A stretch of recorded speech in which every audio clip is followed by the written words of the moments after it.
자, 4페이지를 보시면 이제 저항식이 나오죠. 예, 저항의 일반적인 관계식입니다. 자, 도선에 전류가 흐르면은 전류의 흐름을 방해하는 역할을 하는 것이 저항이다라고 말씀을 드렸죠. 그래서 도선의 단면적을 A, 길이를 L이라고 했을 때 단면적 그리고 도선이 전류의 흐름을 방해하는 재질향의 특징, 이 도선을 뭐로 만들었냐에 따라서 달라지겠죠. 도선을 구리로 만들었냐, 나무로 만들었냐, 알루미늄으로 만들었냐 하는 것이 따라서 전류의 흐름을 방해하는 정도가 다르겠죠. 그거를 로우라고 합니다. 그래서 고유 저항.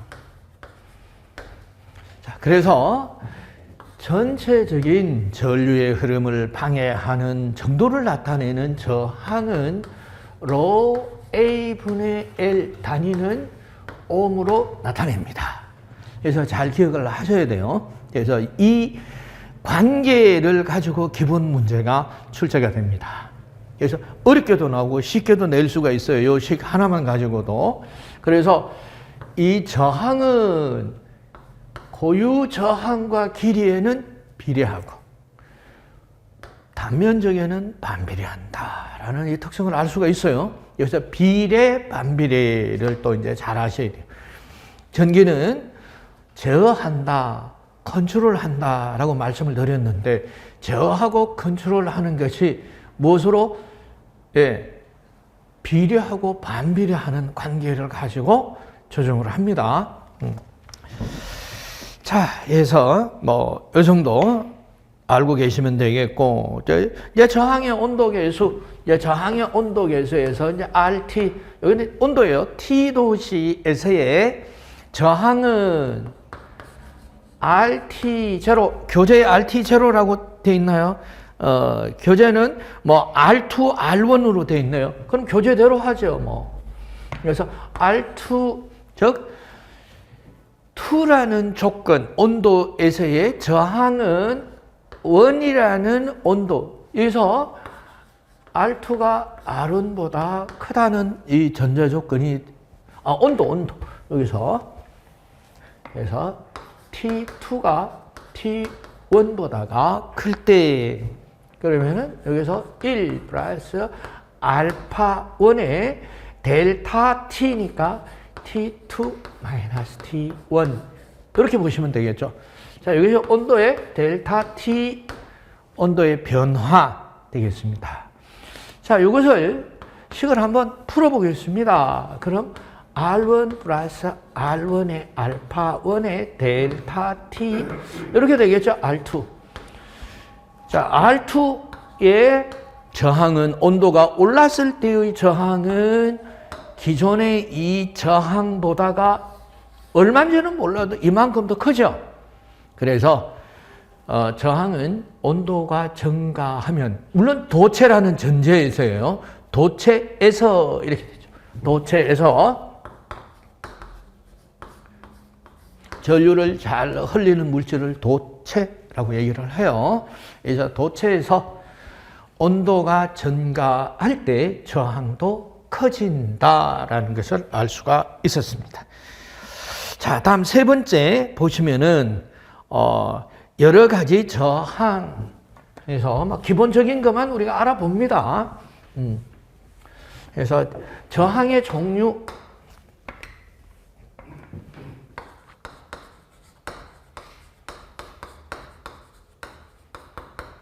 첫 번째 절연 저항, 두 번째 접지 저항, 세 번째 접촉 저항. 절연 저항은 도체, 전선의 내부 도체와 절연 피복, 내부 도체요.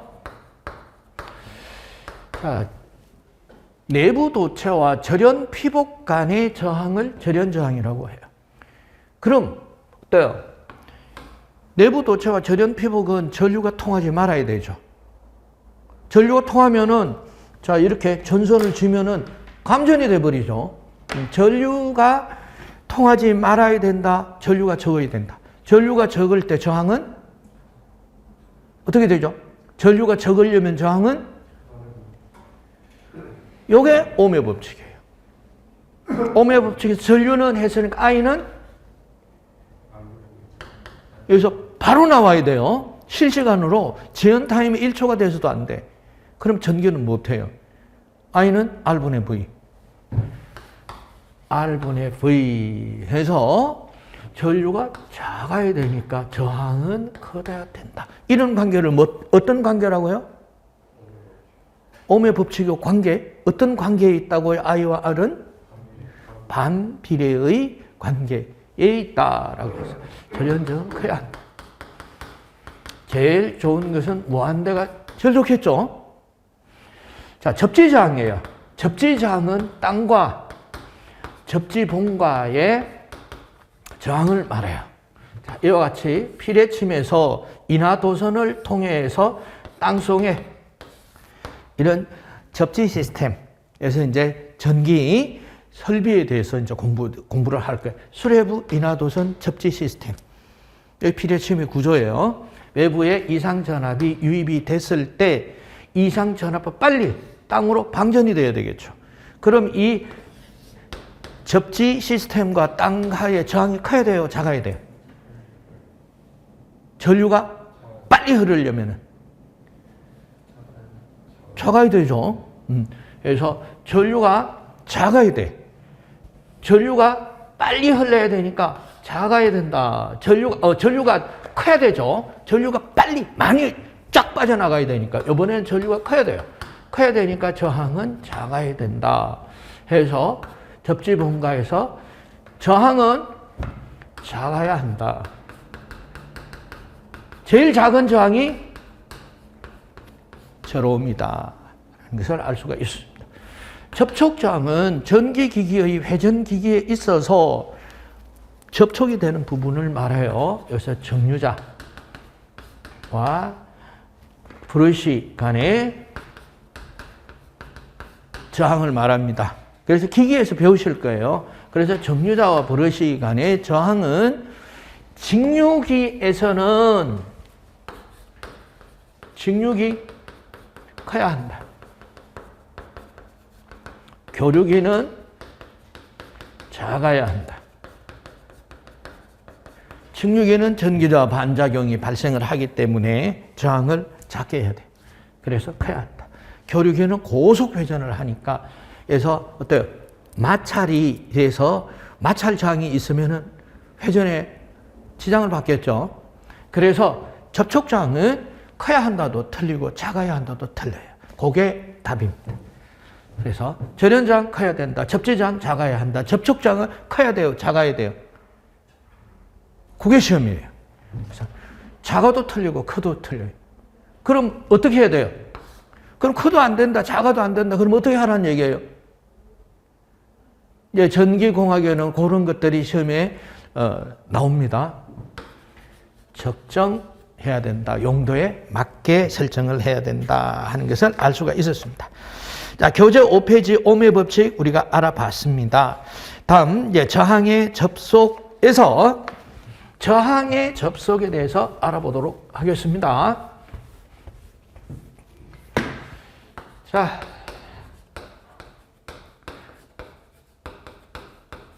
저항이 여러 개가 있다라는 거죠. 저항이 여러 개가 있으면은 그 저항을 연결하는 방법에 첫째에서 한 줄로 연결하는 방법. 저항의 기호를 이렇게 지그재그식으로 나타낸다라고 말씀을 드렸으니까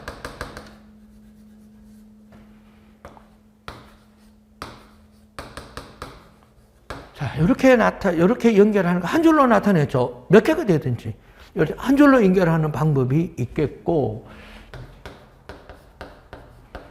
자, 여러 줄로 연결하는 방법은 저항을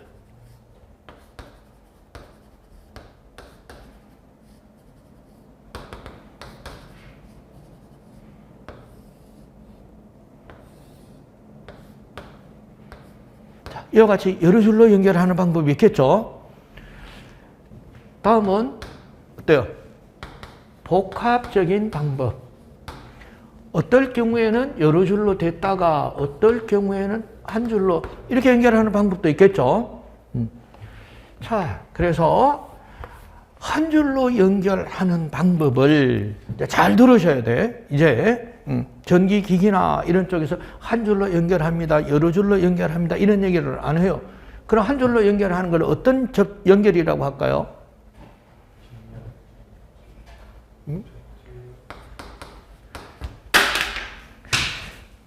이걸 직렬이라고 합니다. 직렬, 이제 접속 또는 직렬, 연결이면 직렬, 연결, 접속이면 접속 이렇게 얘기하면 되겠죠. 그리고 여러 줄은 병렬, 연결, 요거는 직병렬 이렇게 얘기를 해요. 그럼 저항의 연결 방법은 몇 가지입니까? 라고 하면 몇 가지예요? 세 가지다. 그게 가장 기본적인 문제입니다. 저항의 접속 방법이 몇 개냐? 세 개. 직렬, 병렬, 직병렬. 자, 이와 같이 직렬로 연결하게 되면은, 그래서 특징은 어떤 특징이 있냐? 전류가 같다.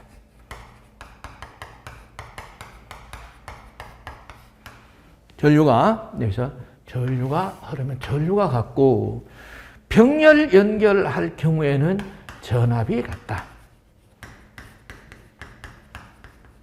꼭 기억하셔야 됩니다. 이제 이 특징을 이용을 해서 이제 전기기기에서 문제를 풀어나갑니다. 자, 그러면 직렬로 연결했을 때의 합성저항. 그래서 합성저항. R0. 합성저항은, R0는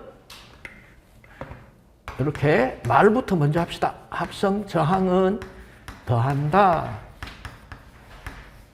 그래서 R0는 R1, R2, Rn이라고 한다면은 R1 플러스 R2 플러스 Rn. 이렇게 해서 직렬 연결을 하게 된다면은 다 더해서 그 합성저항을 구할 수 있다. 그럼 병렬 연결을 할 경우에 합성저항은 어떻게 구하냐?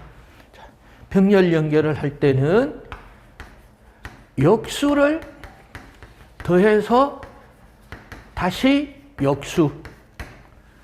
자, 병렬 연결할 때는 이렇게 연결했다라는 얘기죠. R1, R2,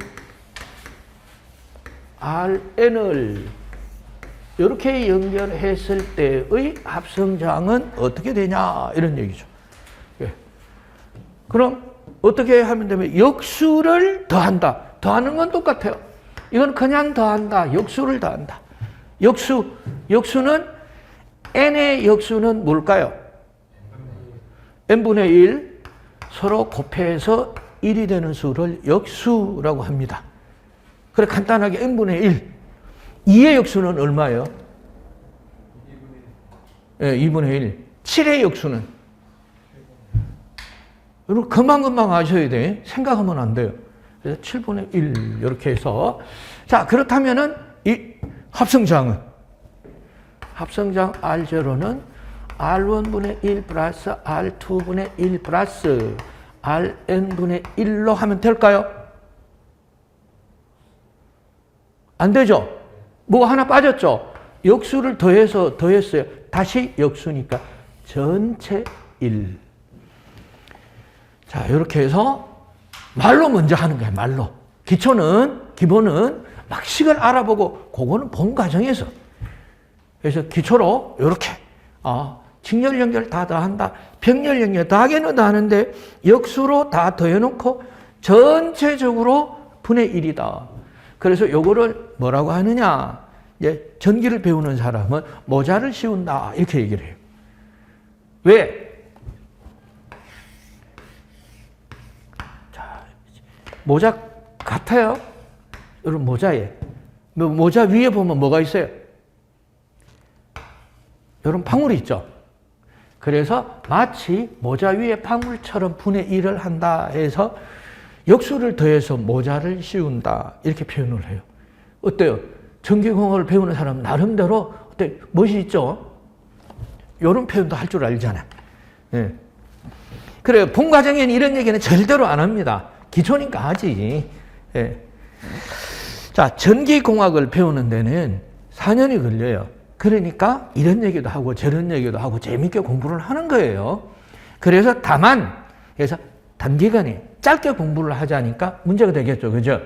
그래서 그렇지 전개가 어렵지는 않습니다. 모든 학문이 짧게 공부를 한다면 다 어렵겠죠. 그죠? 그렇게 생각을 하셔야 돼요. 내가 왜 잘 안 되냐? 너무나 당연한 일이다. 짧은 시간에 공부를 하려서 그런다.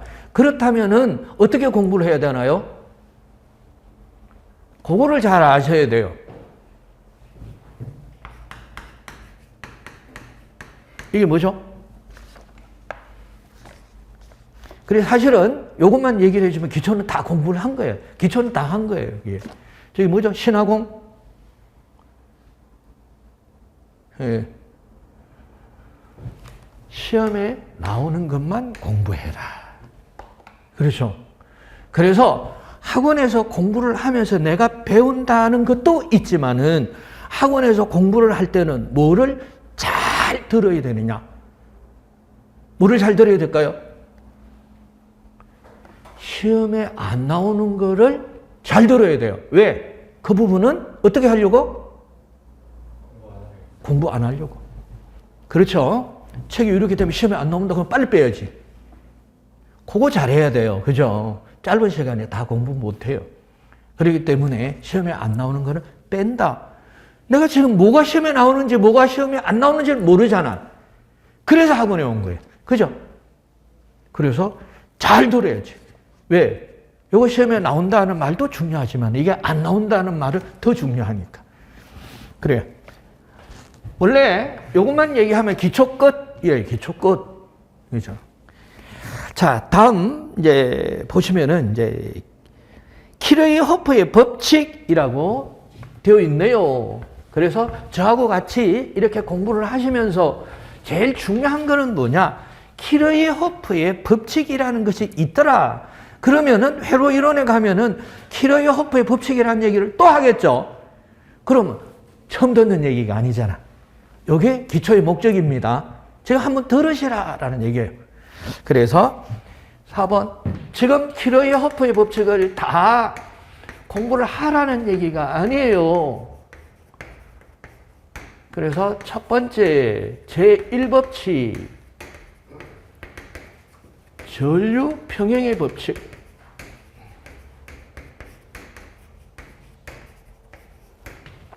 자, 그래서 한 점에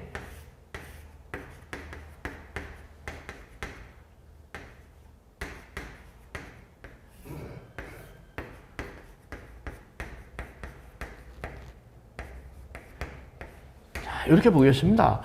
한 점을 기준으로 해서 유입되는 전류는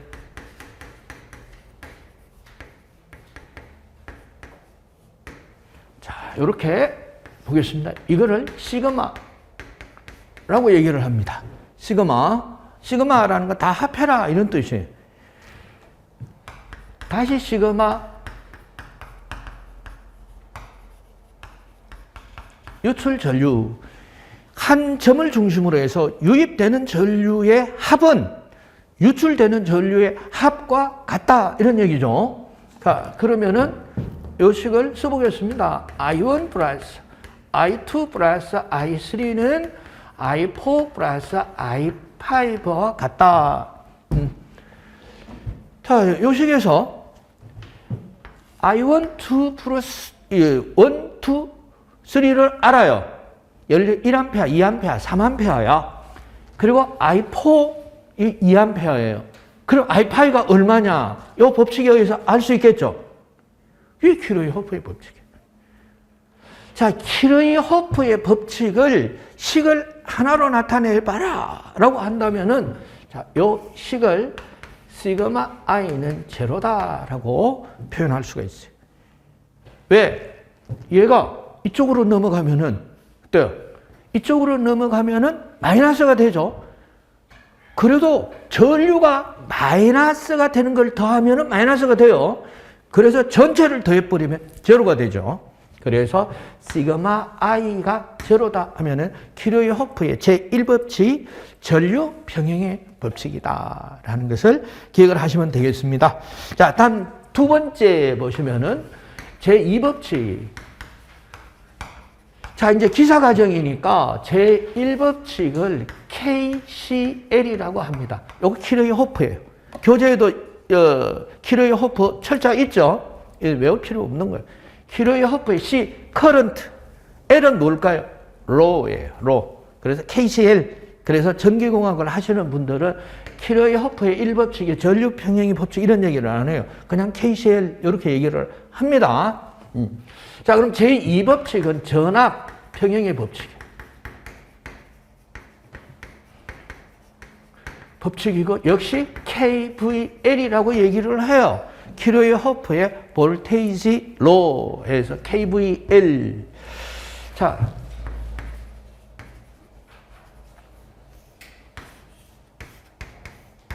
여기서 R1, R2, R3가 V1, V2, V3. R1, R2, R3를 한 줄로 연결하고 전압을 걸어주면 전류가 흐른다라고 우리가 배웠습니다. ohm의 법칙에서 배웠으니까 저항에 I 암페어의 전류가 흐르면 전압이 다 걸리겠죠. R1 곱하기 I, R2 곱하기 I, R3 곱하기 I의 전압이 V1, V2, V3로 걸리겠죠. 자, 그래서 저항에 걸리는 말 그대로 표현하는 거예요. 이게 제일 좋아요. 전압의 합은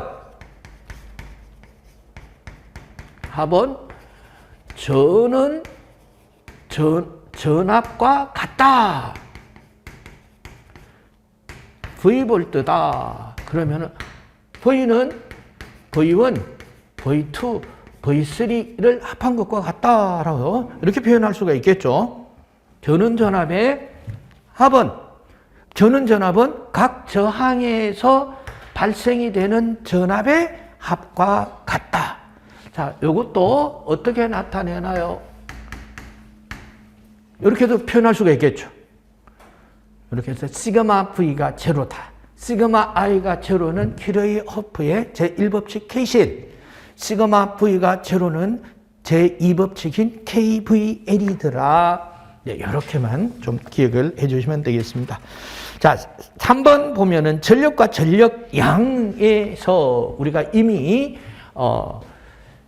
첫 시간에 알아봤습니다. 전력과 전력양 알아보도록 하겠습니다. 전력 P는 V 곱하기 I로 나타내면 단위는 W 와트라고 한다. 이렇게 배웠는데 가만히 보니까 전력을 전압과 전류로 나타내는데 ohm의 법칙이 문득 생각이 나죠.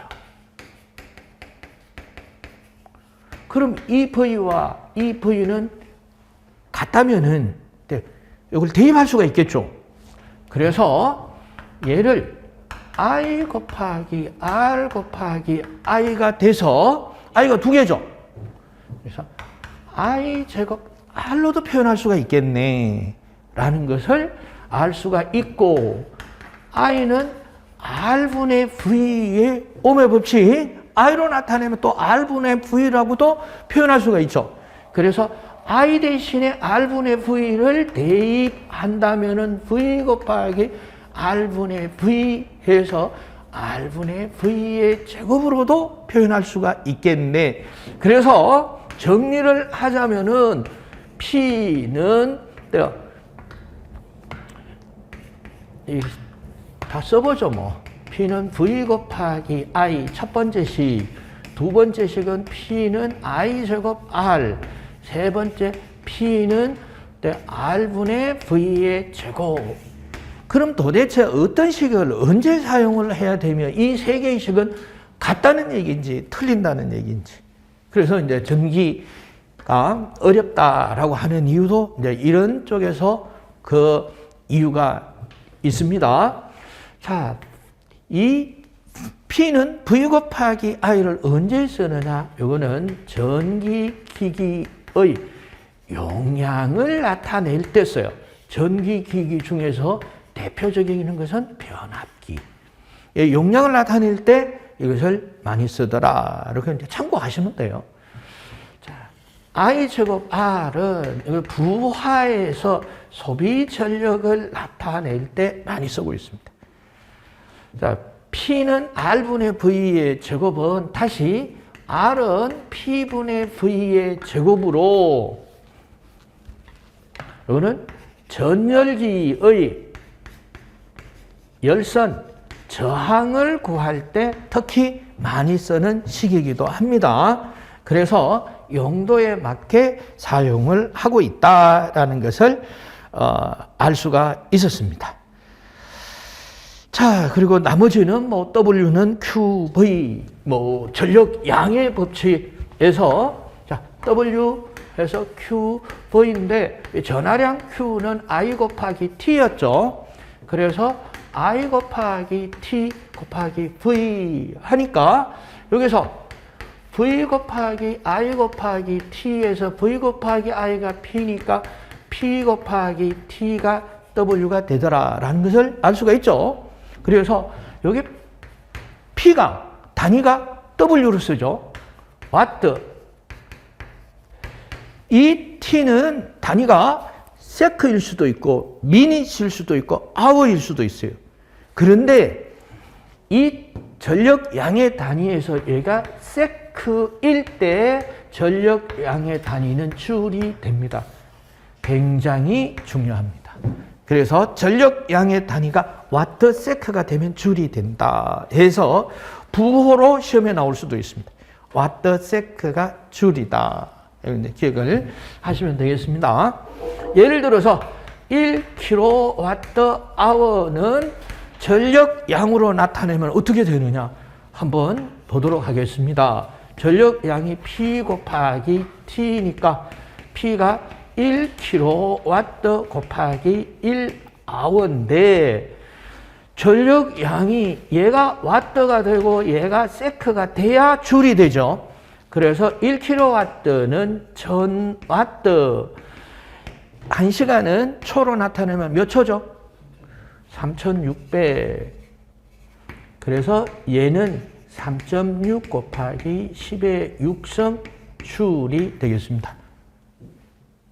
그래서 이렇게 잘 기억을 하셔야 됩니다.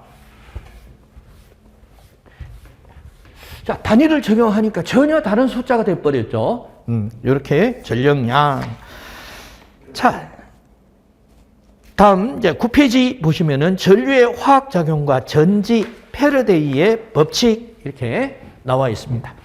그래서 9페이지죠. 9번은 아니잖아. 예. 자, 그래서 2번 전류의 화학작용. 즉 전지에 대해서 알아보는 겁니다. 전지에 대해서 그래서 첫 번째 전지는 1차 전지와 2차 전지로 구분할 수가 있다. 전지는 잘 알고 있죠. 우리 건전지, 예, 건전지. 자, 우선 충전해서 재사용이 불가. 건전지. 주로 망간 계열에 우리가 사용을 하는 망간 알칼리 전지가 건전지예요. 충전해서 우리가 사용하는 건전지 충전해서 재사용 못하죠. 거기는 딱 적어놨죠. 충전 금지. 충전하다가 보면 어떤 일이 발생한다고 그래요? 폭발해버립니다. 그런 우려가 있기 때문에. 자, 2차 전지는 충전해서 재사용이 가능합니다. 자, 충전해서 재사용이 가능한 대표적인 전지, 우리가 알 수 있는 전지가 뭡니까? 배터리. 배터리라고 하는 납축전지. 우리가 그냥 차 배터리라고 하면은 납축전지를 얘기를 해요. 안에 납과 전해액으로는 물건, 황산이 들어있는 전지를 말합니다. 그래서 두 번째는 니켈, 카드뮴. 니켈 카드뮴 전지가 핸드폰 전지. 핸드폰 전지 충전해도 돼요, 안 돼요? 되죠. 그래서 이런 전지가 대표적인 2차 전지다라는 것을 기억을 하시면 되는데, 패러데이의 법칙이 있습니다. 그래서 교재 10페이지 보시면 패러데이 법칙에서 법칙이 하나 있는데, 여기서 패러데이의 석출량의 법칙이에요.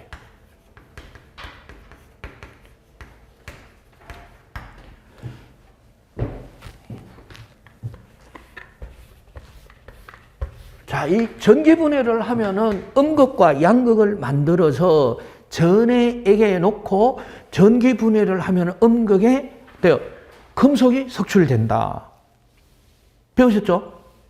이게 뭐예요?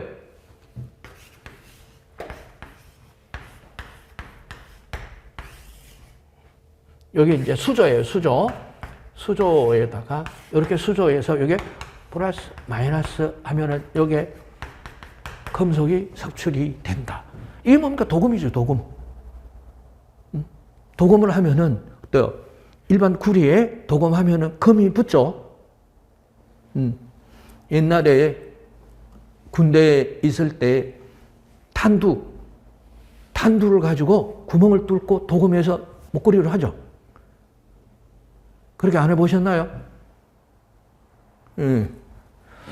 자, 이렇게 도금을 합니다. 도금을 하는 것이, 이게 석출량을 말해요. 석출량, 요거는 전해액이고,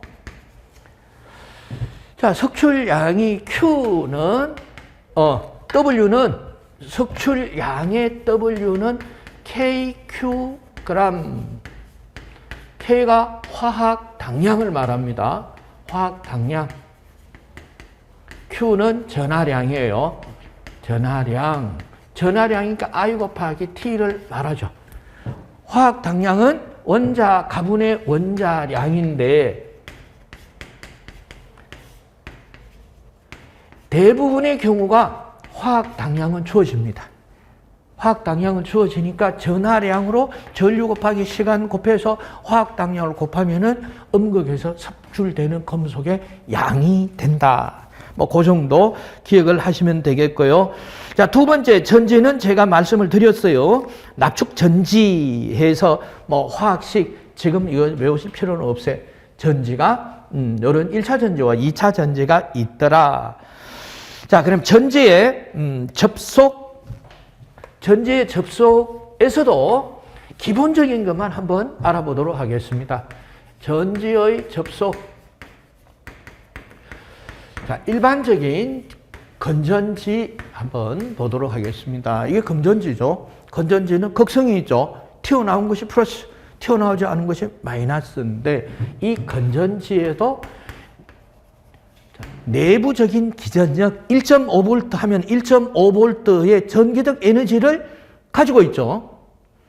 그래서 요거를 E0에서 내부 기전력, 그리고 저항, 모든 것은 저항이 있어요.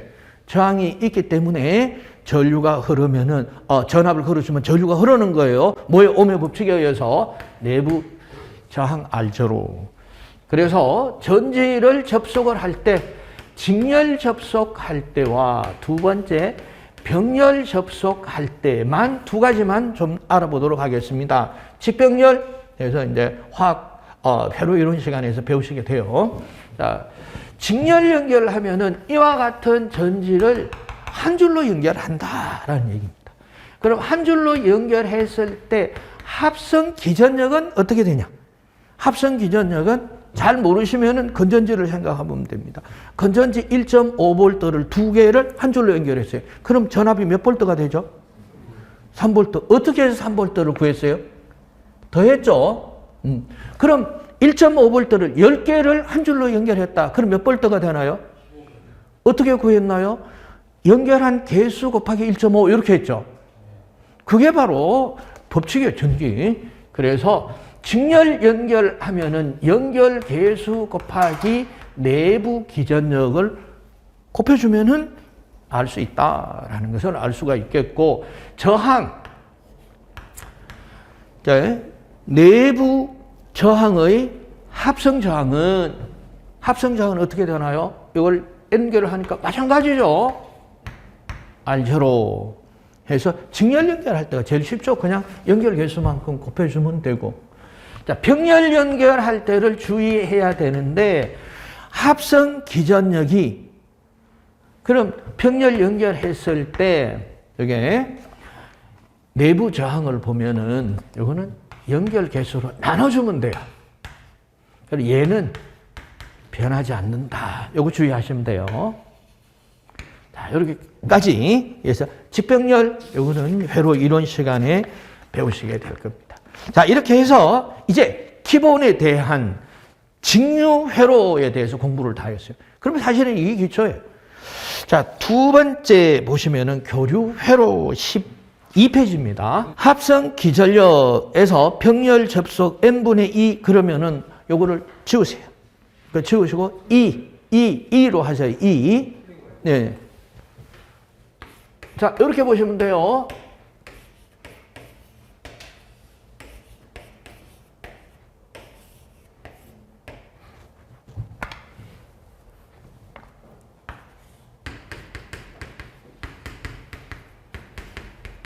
자, 1.5V를 이렇게 여러 줄로 연결하면 이게 몇 볼트 될까요?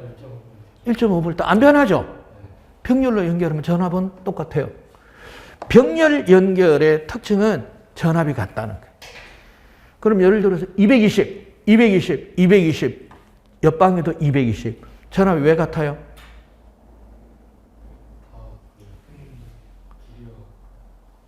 그럼 이제 배웠으니까 써먹어야지. 병렬 연결이니까. 아시겠어요? 만약에 이 전압이 같지 않다면 어떤 일이 벌어질까요? 굉장히 심각한 일이 벌어지겠죠. 220, 210, 200, 저 방은 190, 우리 집은 150. 마트에 형광등 사러 갔는데 150V 형광등 주세요. 이러니까 150V짜리는 없어요. 여기에는 190V짜리만 있는데요. 150V 어디에 있나요? 제주도 있어요. 제주도 가서 사와야 될 거 아니에요. 굉장히 그래서 지금 우리가 형광등 사러 가면서 몇 볼트 형광등 주세요라는 말은 절대로 안 하죠. 몇 와트 이렇게 얘기를 하죠. 왜? 전압은 같으니까. 아주 편하네요. 그죠? 예. 자, 그래서 병렬 연결해서 전압은 가정용 전압은 220V를 쓰고 동력용, 산업용 저압은 380V를 쓰죠. 그래서 왜 220V고 왜 380V냐 하는 것은 어디서 배우게 되겠어요? 그거는 전력공학에서 배우시게 됩니다. 이와 같이 전압 병렬 연결은 안 변한다. 그러니까 책이 틀렸네요. 그래서 배우니까 책이 틀린지도 알 수가 있습니다. 자, 교류회로는 정연파 교류 이런 얘기들을 좀 했는데 기초에서 우리가 반드시 알아야 되는 것은 어떤 겁니까? 라는 것에서 접근하고자 합니다. 그래서 교류는 제일 중요한 게 어떻게 생겼냐? 이 전압이 시간 축상에서 이 전압의 모양을 봤을 때 자, 교류를 어떻게 생겼는지 말을 해봐라 라고 한다면 원점을 지나는 웨이브, 영어로는 웨이브라고 합니다. 웨이브라고 하는 건 물결파 모양이다. 물결을 이렇게 치죠. 그래서 한쪽은 플러스, 마이너스, 플러스, 마이너스, 플러스, 마이너스라고 한다고 해서 AC라고 교류라고 한다. 극성이 반전이 된다. 그래서 바뀐다. 이런 뜻이에요.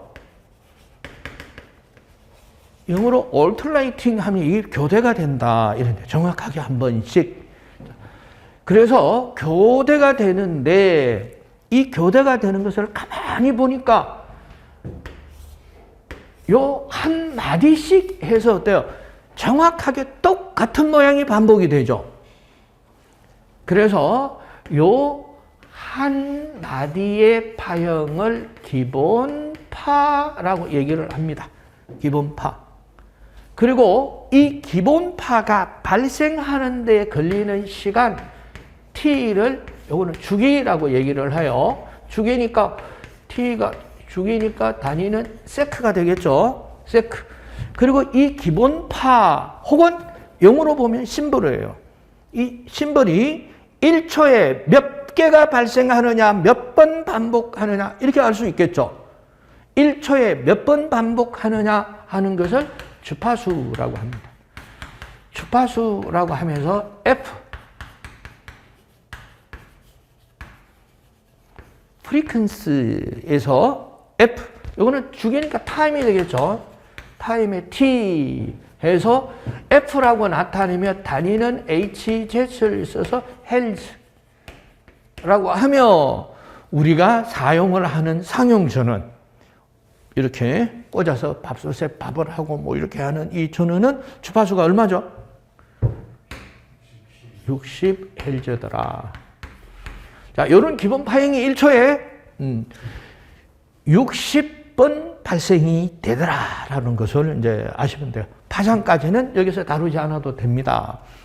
이런 특성을 가지고 있고 그러다가 보니까 시간에 따라서 어때 극성이 달라진다. 그래서 교류의 극성을 얘기하라라고 하면은 극성이 없다라고 하시면 이거는 잘못된 거예요.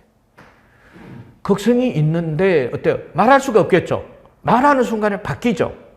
그래서 교류는 극성이 있지만은 격성이 반전되기 때문에 특정한 극성을 말할 수가 없다. 그래서 이 발전기나 또는 변압기에서는 플러스 마이너스 극성을 얘기하지 않고 UVW라고 이런 문자를 써요. 문자를 쓰는 이유 아시겠죠? 그래서 유극성 플러스로 이렇게 하다가 돌아서면 이 마이너스로 바뀌어 있네. 다시 여기 보면 플러스로 바뀌어 있네. 그래서 상의 문자를 나타내며 상의 순서를 정합니다. 그래서 U상, V상, W상. 전선로에서는 L1상, L2상, L3상에서 이 극성을 나타내는 것이 아니라 L1, L2, L3 혹은 UVW상의 순서를 가지고 얘기를 해요. 그 순서의 차이를 위상이라고 얘기를 합니다. 그래서 어려워요, 교류가. 자, 그래서 교류가 직류는 단순하잖아요. 어때요? 진수는 플러스 이러면 변하지 않으니까 5V 이러면 5V예요. 마이너스 하면 마이너스 5V 하면 마이너스 5V예요. 안 변하니까. 그래서 다루기가 상당히 쉬웠는데 교류는 변해서 자, 그럼 이러한 파형을 어떻게 표현할 수 있냐 하는 거죠. 표현. 그래서 VT V는 전압인데요. 소문자를 썼어요. 그때 시간에 따라서 다른 크기다. 직류는 V는 이렇게 쓰죠. 대문자로. 그런데 교류는 그래서 이거를 뭐라고요? 순시치라고 얘기를 해요. 순시치. 그때 다른 수치인데 뭐에 따라 변한다고요? 시간에 따라서 달라진다. 그래서 Vm 사인 오메가 t 플러스 세타 볼트로 나타낼 수가 있다. 교류를 하는데 꼭 기억을 해야 되는 식입니다. 자, 교류의 파형은 원점을 지나는 물결파의 모양인데요. 식으로 나타내면은 VT는 Vm 사인 오메가 t 플러스 세타라고 나타낼 수 있습니다. 잘 모르겠는데요. 라는 분들도 이 식은 외우셔야 돼요. 교류는 Vm 사인 오메가 t 플러스 세타. 자, 이 Vm이라고 하는 건 뭐냐? 요 파형, 한 주기 파형 중에서 최대값이니까 이 파형에서 어때요? 꼭 한 파형에 한 번만 오죠. 그래서 대표적으로 나타낼 수가 있어요. 나머지 값들은 어때요? 두 번씩 오죠. 여기 한 번 오고, 여기 한 번 오고, 마이너스도 여기 한 번 오고, 여기 한 번 오니까 어때요? 앞에 수치인지 뒤에 수치인지 몰라. 그런데 이 최대 전압만큼은 한 번만 발생을 하죠. 그죠? 그래서 대표하는 자리에 VM을 썼어요. 요즘 최대값이더라. 최대 진폭 또는 최대값. 그래서 요 맥시멈 이런 뜻이.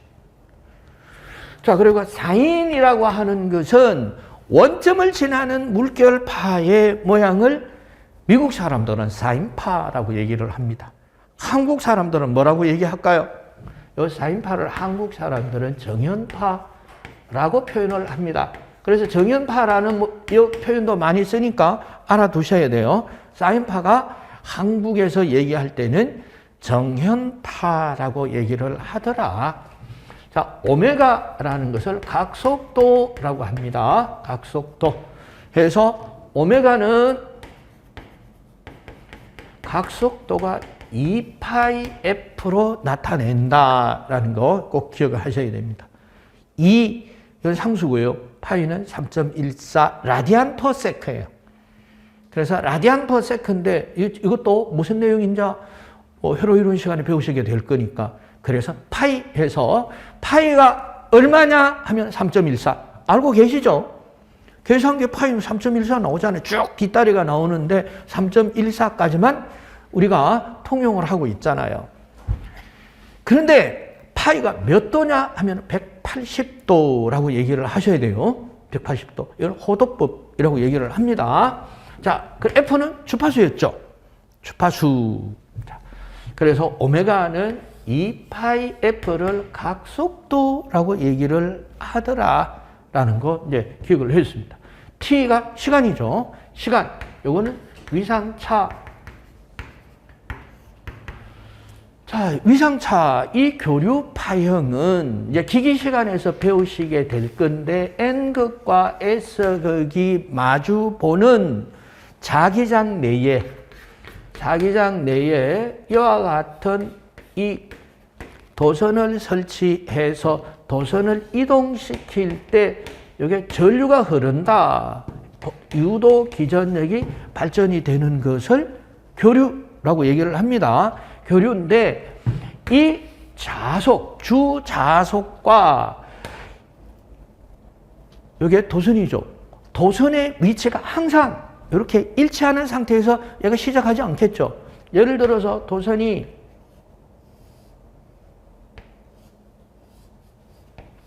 자, 여기서부터 회전을 했다면은 요 각 파이가 발생하겠죠. 그래서 이게 위상차, 위상각이라고 얘기를 해요. 위상각에서 도선과에서 주자속과의 각도 차이 이렇게 보시면 됩니다. 얘가 한 바퀴 돌면은 요 파형이 하나가 나와요. 그러니까 1헬즈가 돼요. 그런데 각도로 본다면은 한 바퀴가 돌면 몇 도예요? 360도. 그래서 얘가 파이가 1헬저 360도, 2헬저 720도, 3헬저 이러면 각도를 아는데 이것은 항상 시작을 제로도에서 시작을 했을 때 1이에요. 그런데 제로에 시작을 하지 않고 45도 각도에서 시작을 했다. 이러면 한 바퀴 돌면 360도가 아니죠. 그럼 어떻게 해야 돼요? 360도 플러스 몇 도? 45도. 여기 45도로. 아시겠죠? 요 각도가 있어야 내가 정확한 위치를 찾아줄 수가 있습니다. 여기서 처음 시작하는 각도다 이렇게 생각하시면 돼요. 그래서 위상각에서 자 이렇게 Vm sin 오메가 t 플러스 세타. 자, 이 각속도라는 의미도 한번 알아보도록 하겠습니다. 자, 이렇게 해서 얘가 도선이 회전을 함으로써 전압을 발전하는데 지금 자, 요 X축에서 본다면은 이 도선이 몇 도예요? X축하고 0도. 도선이 이렇게 이동을 했다면 45도가 되겠죠. 그렇죠. 그런데 1시간이 걸렸다. 가정을 하는 거예요. 1시간. 1시간에 얘가 그때 45도 돌았죠. 그죠? 그럼 2시간에 몇 도 돌아요? 90도 돌 거다. 여기 90도 2시간에. 3시간에는 135도. 4시간은 180도. 요렇게 서서히 돌아갈 거다. 그래서 시간에 대한 각도. 자, 이게 무슨 얘기인지 지금 잘 와닿지를 않아요. 그렇다면은, 이렇게 볼까요? 얘가 차가 진행을 해요. 얘가 100km/h예요. 그럼 1시간에 얘가 이동한 거리는 100km예요. 그럼 2시간에 이동한 거리는 뭐예요? 200. 3시간에 300. 그래서 시간에 대한 거리를 나타내는 것을 뭐라고 하죠? 시간에 대한 거리를 나타내는 것을 속도라고 얘기를 하죠. 그런데 얘도 시간에 대한 각도가 변했으니까 속도라는 것을 쓰려고 보니까 써먹었잖아. 그럼 속도라는 말을 못해요. 그럼 시간에 대해서 뭐가 변했어요, 얘가? 그래서 속도는 속도인데 어떤 속도라고요? 각속도. 이해되시죠? 이렇게 보시면 요 의미다라는 것을 이것을 나타내려고 보니까 그래서 주파수가 360도 하니까 2파이는 여기 뭐야 한 바퀴에 280도입니다 이런 뜻이고 위치가 다른 걸 못 나타내잖아. 그래서 위상각을 나타내잖아. 이렇게 보시면 돼요. 이렇게 해서 중요한 것은 교류의 파형을 식으로 나타낸다면은 VT는 VM 사인 오메가 T 플러스 세타로 나타낼 수 있다라고 이렇게 표현을 하시면은 교류는 다 한 거나 마찬가지. 오메가 T. 오메가 T. 이렇게 T 플러스. 자. 이렇게 보시면 되고. 자, 교재 13페이지 보시면은 교류 정연파의 교류 표시라고 순시값, 최대값, 평균값에 대해서 한번 알아보도록 하겠습니다. 의미만.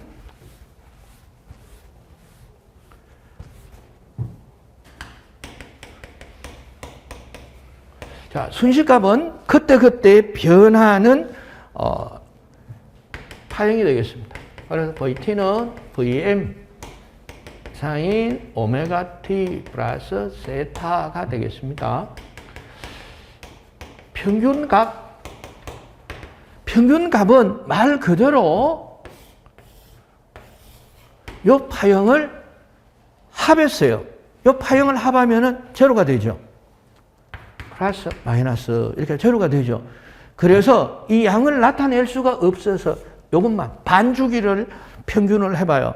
평균을 한다라는 얘기는 요 봉우리를 깎아서 계곡을 메꾸면은 이렇게 되겠죠. 그래서 평지 작업을 했을 때 요 최대 높이의 얼마나 되느냐? 63.7%. 이렇게 평균값은 요 값을 VM이라고 하면은 VM 곱하기 0.637을 한 가격이 값이 평균값이 되더라. 최대값의 63.7%의 높이가 되더라. 그래서 63점 높이가 요거를 파이분의 2에 해당이 돼요. 이제 배우시게 돼요. 이제 파이분의 2, 이제 회로 시간에는 63.7% 보다가 파이분의 2 이렇게 해야겠죠. 그리고 2를 3.14로 나누면 0.637로 나간다라고 알 수 있겠죠. 자, 이걸 평균값이라고 하고 실효치. 자, 실효치는 교류값을 직류값으로 환산한 값이에요.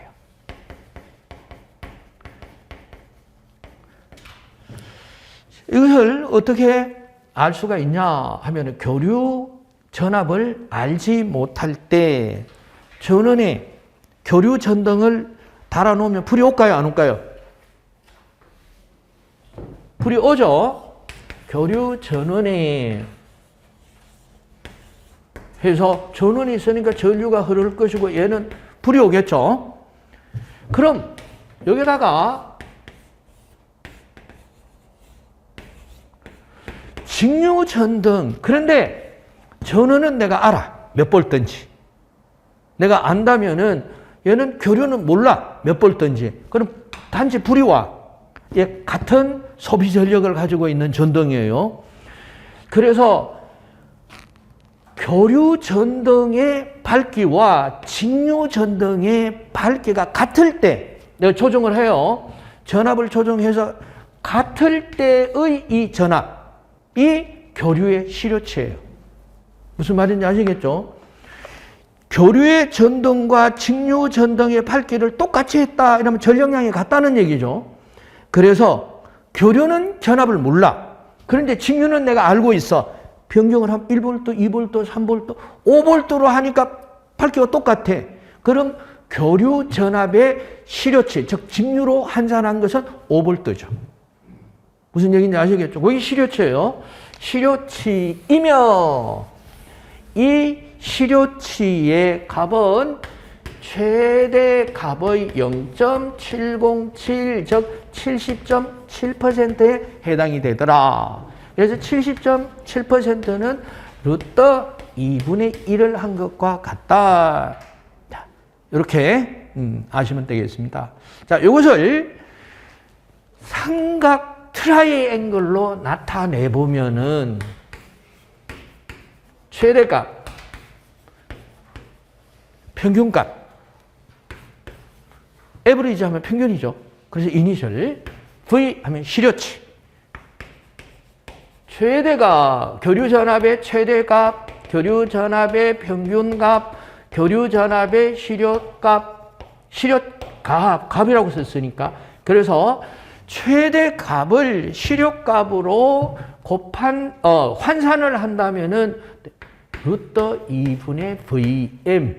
다시 말한다면 VM 곱하기 0.707. 이렇게 나타내면은, 시료치가 돼요. 자, 그럼 최대값을 평균값으로 나타낸다면은 VM 곱하기 파이분의 2를 하거나 곱하기 0.637을 하면은 평균값으로 바뀝니다.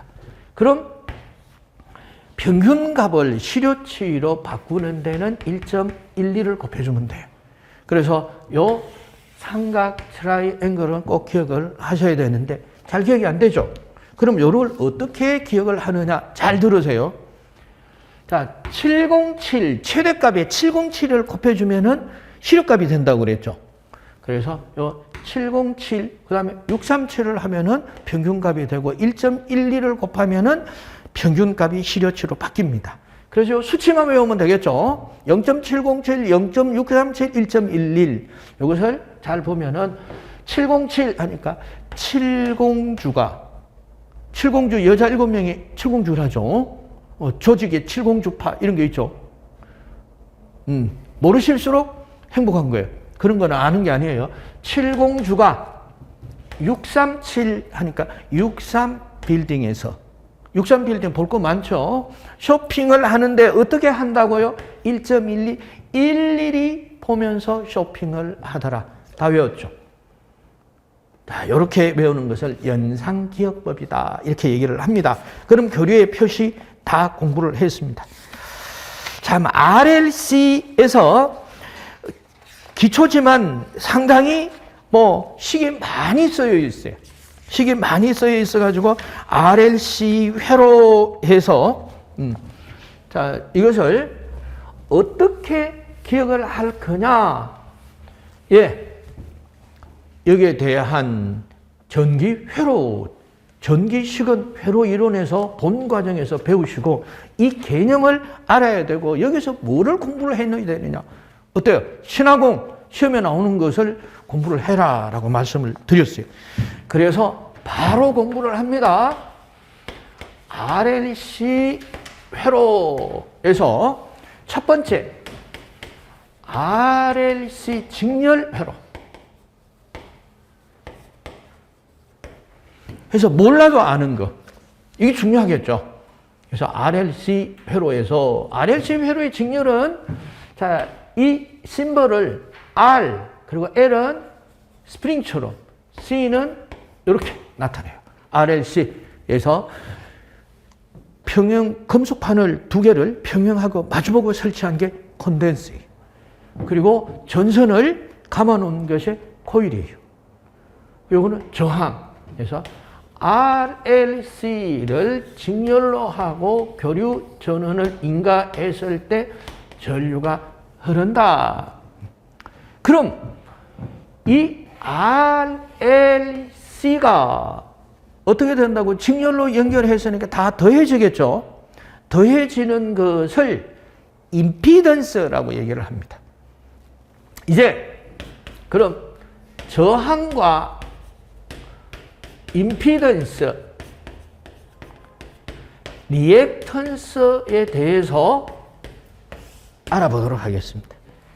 저항은 레지스턴스, 이건 임피던스, 얘는 리액턴스. 단위는 전부 옴입니다. 옴, 저항, 임피던스, 리액턴스. 자, 전류가 흐르면은 전류의 흐름을 방해하는 성분이 다 있다라고 말씀을 드렸죠.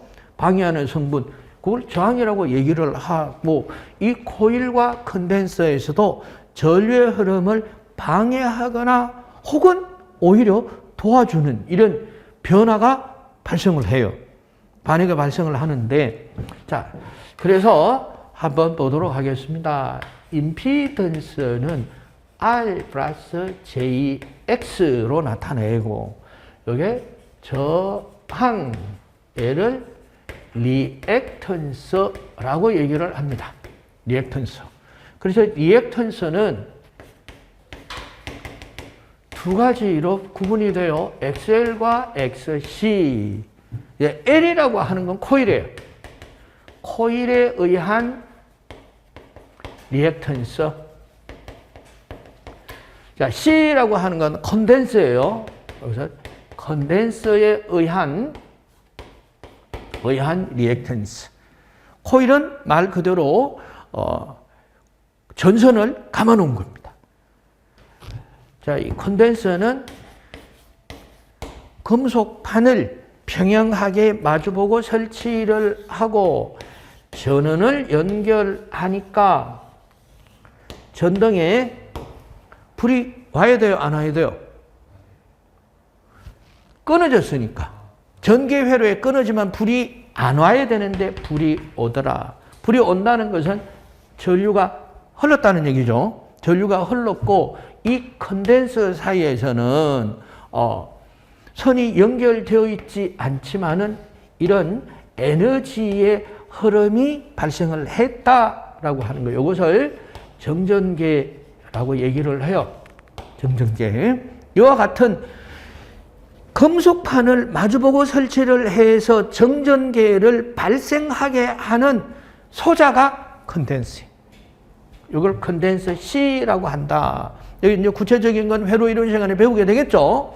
그래서 자, 그럼 이 코일은 어떤 성질을 가지고 있느냐? 콘덴서는 봐요. 선이 없지만은 판을 마주보고 설치를 하면 전류가 흐른다. 이것을 컨덴서라 한다. 이렇게만 기억을 해도 돼요. 코일은 볼까요?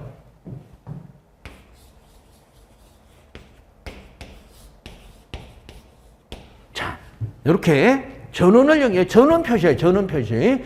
전원을 연결하면은 이렇게 그리면은 또 잘 모르시더라고. 그럼 이렇게 좀 그려보겠습니다. 이게 뭐예요? 못, 다시 철, 쇠에다가 코일을 감고 여기다가 전원을 연결하면은 얘가 뭐가 된다고요? 초등학교 때 실험 많이 했을 텐데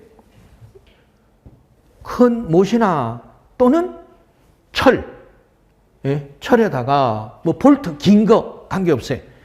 코일을 촘촘히 감아서 전원을 연결하고 이런 쇠를 붙으니까 붙어요, 안 붙어요? 이것은 무슨 자석이라고 그래요?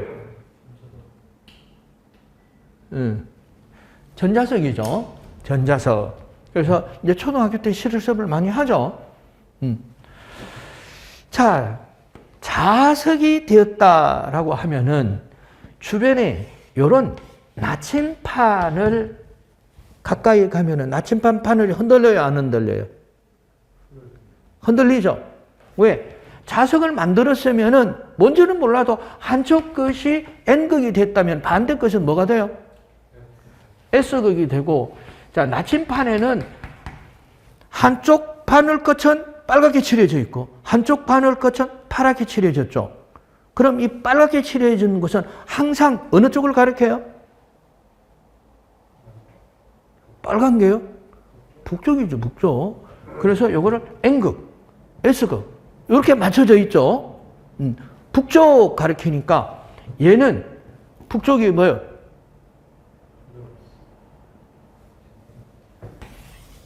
지구. 지구는 여기 N, 북극, S, 남극. 자, 자석을, 이 자석이라고 봐요. 나침반이 자석이에요. 자석이면은 항상, 어때요? 요 N극이 북쪽을 향하게 있죠. 그럼 북쪽은 무슨 극이란 얘기예요? 네. 여기서 답하는 사람이 10명 중에 사람이 이제 한 3분의 2도 안 돼요, 사실은. 왜? 북쪽이니까 노스 N극. 그럼 N극과 N극이 맞아? 아니거든. 뭐야 이거. 여기서부터 딱 엉켜버리죠. 뭐가? 프로토콜이. 북극은 S극이에요, S극. 남극은 N극이에요. 그래서 이 자석의 N극이 북쪽을 향하고 있죠. 그럼 지구는 항상 북쪽이 S극이었냐? 아니에요. 한 번씩 바뀌어요. 언제 바뀌었냐? 아무도 몰라요. 그런데 다만 그래서 수천만 년 전에 S극이었다라고 과학자들이 얘기를 하고 있습니다. 그럼 앞으로 바뀔 가능성이 있습니까? 있다고 합니다. 그런데 언제? 그거는 모를 따름이지. 현재 S극이에요. 왜? 자석을 이렇게 실을 달아가지고 천정에 하면은 여기 N극이 북쪽을 향하니까. 자석은 어때요? 서로 다른 극은 당기고 같은 극은 미는 당기면 흡입력, 밀면 반발력이죠. 그러니까 북쪽이 S극이 되는 것이 자, 요렇게 그래서 움직이더라. 얘가 움직인다는 얘기는 얘가 자석이 됐고 자석은 요런 자기력선, 자석의 힘을 나타내는 이런 페루페의 곡선을 자기력선이라고 해요. 그런데 자기력선이 몇 개가 나왔어요? 몰라요. 그렇지만 하나는 아니야. 여러 개예요. 여러 개를 영어로 나타낸다면 뭐라고 나타내면 될 수 있을까요? 그룹이라고 하죠. 그룹. 그룹을 한 사람 있는데 그룹이라고 얘기를 하는 사람 한 사람도 없어요. 적어도 2명 이상. 자, 그룹을 우리말로 해석을 하면은 뭐가 되느냐? 네, 이런 게 이제 오늘 처음 들어보는 거죠. 속이라고 하는 거예요. 속. 그러면 자기력선의 그룹이다 해서 자기력선의 자자와 그룹의 속자를 붙이면 뭐가 돼요? 그걸 자속이라고 하는 거예요. 앞으로 자기력선. 그럼 자기력선이 이렇게 생긴지를 어떻게 아느냐? 어떻게 아는 게 보고 아는 거죠. 보고. N극과 S극의 자석을 아래에 두고 유리판을 덮고 쇠 가루를 뿌려보니까 쇠 가루가 어떻게 배열이 된다고요? 이렇게. 그래서 요 쇠 가루가 배열되는 모양을 자기력선의 패턴이다. 그럼 이런 모양의 자기력선이 선이 생기면 이게 자기력선이다. 이렇게 얘기를 하는 거죠. 자, 자석의 힘을 나타내는 선이에요. 보이지 않지만 실선으로 나타내고 자기력선 묶으면은 자속. 자, 자기력선과 자속이 존재하는 공간을 뭐라고 하면 좋겠어요? 앞으로 잘 기억하셔야 돼요. 자기장 혹은 자장 혹은 자계. 자, 이게 같은 말이에요. 자석의 힘이 미치는 공간을 자기장, 자장, 자계. 왜 이렇게 세 가지로 표현할까요? 영어에도 세 가지가 있을까요? 아니요. 영어는 하나예요. 매그네틱 필드. 하나입니다. 그런데 한국말이 왜 세 개가 있을까요? 왜 그래요? 번역하는 사람이 다르게 번역을 해서 그래요. 왜? 내가 나름 나도 이 계통이 한국에서는 제일 권위자인데 얘가 자기장 했으니까 나는 자기장이라고 쓰기 싫다. 그래? 자장. 그래. 나는 자개. 네. 이렇게 해서 말이 세 개가 된 거예요. 그렇죠? 공부하시는 분들이 조금 혼란스럽죠. 그렇지만 같은 말이다. 네? 매그네틱 필드를 얘기를 한다. 이렇게 생각을 하시면 되겠습니다. 이거 잘 아셔야 이제 전기 자기학을 공부를 할 수 있어요. 이 관계를 어떤 정리를 해서 나타낸 것이 전기 자기학이에요. 전기 자기학이 어려운 이유는 뭐겠어요? 이게 안 보인단 말이에요, 이게. 안 보이니까 어렵죠.